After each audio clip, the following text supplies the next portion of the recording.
ನಿನ್ನೆ ನಡೆದ big boss episode ಬಗ್ಗೆ ಮಾತಾಡೋದಾದರೆ ಎಪಿಸೋಡ್ ತುಂಬಾ ಬೋರ್ ಆಗಿತ್ತು. ಯಾಕಂದರೆ ಆ ನಾಮಿನೇಷನ್ ಪ್ರಕ್ರಿಯೆ, ಕಿತ್ತೋಗಿರೋ ಅವ್ರು ಕೊಡೋ ರೀಸನ್ಸು 2 ದಿನ ತಗೊಳ್ತು. ಇವತ್ತು ಕಿಚನ್ ಪಂಚಾಯಿತಿ, ಅದರಲ್ಲಿ ಈ ವಾರ ಉಸ್ತುವಾರಿಯಾಗಿ ಹನುಮಂತು ಅವರು ಇದ್ದರು. ಕೆಲವೊಂದು ತಪ್ಪುಗಳು ನಡೆದಿವೆ. ಅದರಲ್ಲಿ ಬಾಲ್ ಬ್ಯಾಲೆನ್ಸಿಂಗ್ ಟಾಸ್ಕಲ್ಲಿ ಬಿಗ್ ಬಾಸ್ ಅವರು ನಡುವೆ ಎಂಟ್ರಿ ಕೊಟ್ಟು ಆಟನ ಮತ್ತೆ ಆಡೋಕೆ ಹೇಳಿದರು.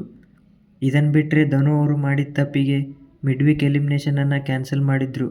ಇಲ್ಲಿ ಧನು ಅವ್ರದ್ದು ಅಷ್ಟೇ ತಪ್ಪಿಲ್ಲ, ಎಲ್ಲರೂ ನೋಡಿದ್ದಾರೆ, ಎಲ್ರದ್ದು ತಪ್ಪಿದೆ. ಆದರೆ ಹೈಲೈಟ್ ಆಗಿದ್ದು ಮಾತ್ರ ಧನು ಅವರು. ಈ ವಾರ ಡಬಲ್ ಎಲಿಮಿನೇಷನ್, ಅದರಲ್ಲಿ ಈ ವಾರ ನಾಮಿನೇಷನ್ನಲ್ಲಿರೋರು ಮಂಜು, ಭವ್ಯ, ಗೌತಮಿ, ಧನು ಹಾಗೂ ರಜತ್. ನಿನ್ನೆ ನಡೆದ ಎಪಿಸೋಡಲ್ಲಿ ತ್ರಿವಿಕ್ರಮ್ ಅವರು ನಾಮಿನೇಷನ್ನಿಂದ ಸೇವ್ ಆಗಿದ್ದಾರೆ. ಹಾಗೆ ಅಲ್ಟಿಮೇಟ್ ಕ್ಯಾಪ್ಟನ್ಗೆ ಒಂದು ಅವಕಾಶ ಕೊಟ್ಟರು.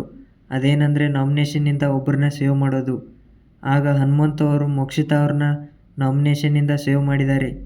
ಈಗ ನಾಮಿನೇಷನ್ನಲ್ಲಿರೋರು ಮಂಜು, ರಜತ್, ಭವ್ಯ, ಧನು ಹಾಗೂ ಗೌತಮಿ. ಸೊ ಫ್ರೆಂಡ್ಸ್, ಯಾರು ಹೋಗ್ಬೋದು ಅನ್ನೋದನ್ನು ಕಮೆಂಟ್ ಮಾಡಿ. ಹಾಗೆ ನಮ್ಮ ಚಾನಲ್ಗೆ ಲೈಕ್ ಮಾಡಿ, ಶೇರ್ ಮಾಡಿ, ಸಬ್ಸ್ಕ್ರೈಬ್ ಮಾಡಿ. Thank you. ಸಿಗೋಣ ಮುಂದಿನ ವಿಡಿಯೋದಲ್ಲಿ.